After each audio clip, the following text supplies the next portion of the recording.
果然，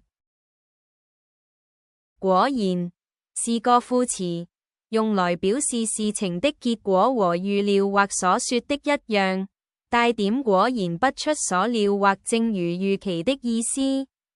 常見於口語或書面語，表達確認或肯定。It translates to English as, sure enough, as expected, or, really. It expresses that something happened just as anticipated. 今天有新的熊貓精品推出，一大早已經有很多人在店鋪前排隊選購了。熊貓果然是很受歡迎的動物。Today, new panda merchandise was launched, and early in the morning, there were already many people queuing in front of the store to select and buy. Sure enough, pandas are very popular animals.